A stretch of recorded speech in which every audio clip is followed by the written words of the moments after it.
Good evening everyone. I am Dr. Eva Pathak from Eva Hair Transplant Center. बताइए कर्णिका, आज किस बारे में हम बात करेंगे? Good evening ma'am. मैम अभी काफ़ी पेशेंट्स हमारे पास आ रहे हैं, वो कंसल्टेशन के लिए तो आते हैं लेकिन उनका कंसर्न ये होता है कि हमें अभी समर में ट्रांसप्लांट नहीं कराना क्योंकि बहुत धूप होती है, बहुत गर्मी होती है, तो इसके बारे में कुछ बताइए। देखिए, धूप या गर्मी से किसी सर्जरी पे कोई फ़र्क नहीं पड़ता है। अगर आप देखें तो नॉर्मली सारी सर्जरीज़ हर मौसम में होती हैं। अगर हम कहें कि गर्मियों में आपको कोई सर्जरी से दिक्कत आएगी तो फिर सिजेरियंस या बाकी जितनी भी सर्जरीज़ हैं होनी नहीं चाहिए गर्मी में। ऐसा नहीं है। ट्रांसप्लांट गर्मी में कराएं या ठंड में कराएं, उससे आपकी हीलिंग पे या रिज़ल्ट पे कोई फ़र्क नहीं पड़ता। ये एक मिथ है कि हाँ बहुत धूप है। हाँ, धूप ज़रूर है, लेकिन उससे आपके ट्रांसप्लांट के प्रोसीजर पे या उसके आने वाले रिज़ल्ट पे कोई परेशानी नहीं आएगी। Okay ma'am. और पेशेंट्स का ये भी होता है, बहुत सारे पेशेंट्स कहते हैं कि मैम ट्रांसप्लांट के बाद एसी में रहना ज़रूरी होता है। एसी नहीं है हमारे घर में, सबके घर में एसी नहीं होता है जैसे कि तो एसी नहीं है, इस वजह से हम और गर्मी में नहीं ट्रांसप्लांट कराना चाहते हैं, हमें बाहर निकल के धूप में निकल के काम करना होता है, तो हम अभी ट्रांसप्लांट नहीं कराएंगे। तो इसके बारे में मैम प्लीज़ कुछ बताइए। नॉर्मली एसी या बहुत ठंडे एनवायरनमेंट की ज़रूरत नहीं है अगर आप ट्रांसप्लांट करा रहे हैं। जैसे आप अपनी रोज़मर्रा की ज़िंदगी में रहते हैं उतना ही आराम से आप रह सकते हैं। धूल मिट्टी से 2-3 दिन का परहेज़ अगर आपको नॉर्मल, देखिए सिंपल सी चीज़ समझिए, अगर आपको कोई भी घाव है तो जितनी आप उसकी देखभाल करेंगे वैसे ही आपको ट्रांसप्लांट के लिए भी ज़रूरी है।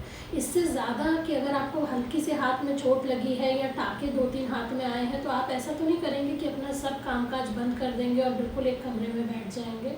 वैसे ही ट्रांसप्लांट के लिए 2 से 3 दिन धूल से बचना है आपको, गंदे पानी बारिश से बचना है। उसके बाद 4th डे या 5th डे से आप अपने नॉर्मल सारे काम कर सकते हैं।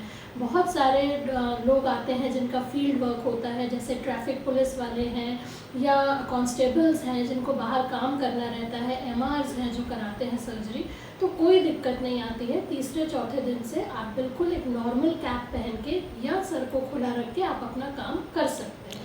मैम लास्ट क्वेश्चन, काफ़ी पेशेंट्स और भी आते हैं जो जिन्हें लगता है कि अगर समर में ट्रांसप्लांट कराएंगे तो उनके जो घाव हैं वो पक जाएंगे, उनमें पस आ जाएगा, उनमें हीलिंग बहुत देर में होगी, बहुत दिक्कतें आ जाएंगी, तो इस पर कुछ बताइए। जिससे लोग बहुत डरते हैं इन सारी चीज़ों से, तो उनका डर ख़त्म हो। देखिए, बहुत गर्मी या बहुत ठंड में घाव पकने का कोई ऐसा रिलेशन नहीं है। आपकी हीलिंग तब तक अच्छे से होगी जब तक आप एंटीबायोटिक्स वगैरह ले रहे हैं जो आपको डॉक्टर प्रिस्क्राइब करते हैं, और अगर आपको उसके साथ कोई ऐसी दिक्कत या बीमारी नहीं है जिसकी वजह से इन्फेक्शन होने का डर रहता है, जैसे कि डायबिटीज़। तो ये सारे टेस्ट तो हम आपके सर्जरी से पहले ही कराते हैं, जिसमें हम ये सारे इन्फेक्शन के कारण रूल आउट कर लेते हैं कि आपको कोई दिक्कत होगी या नहीं। बहुत गर्मी बहुत ठंडी से हीलिंग पे कोई फ़र्क नहीं पड़ता। प्लीज़ एक गलत चीज़ों को दिमाग में मत लाइए कि अगर हम गर्मी में सर्जरी कराएंगे तो घाव पक जाएगा, हीलिंग नहीं होगी। बरसात में एक हल्का सा कारण हो सकता है कि अगर इन्फेक्टेड पानी या ह्यूमिडिटी थोड़ी ज़्यादा होती है तो उस वजह से हल्की सी दिक्कत हो सकती है आपको अपनी देखभाल करने में। इन्फेक्शन का कोई कारण हम नहीं छोड़ते हैं कि जो आपको आगे चल के परेशान करे। ये हमारी तरफ से पूरी कोशिश रहती है कि 12 मास में अगर आप कभी भी सर्जरी करा रहे हैं तो आपको इन्फेक्शन ना हो। और अगर हम ध्यान नहीं देंगे तो चाहे कोई भी सीज़न हो, आप कोई भी सीज़न चुन लीजिए, अगर आप ध्यान नहीं दे रहे, एंटीबायोटिक वगैरह नहीं खाएंगे तो इन्फेक्शन होने का डर छोटे से छोटे घाव पे भी रहता है।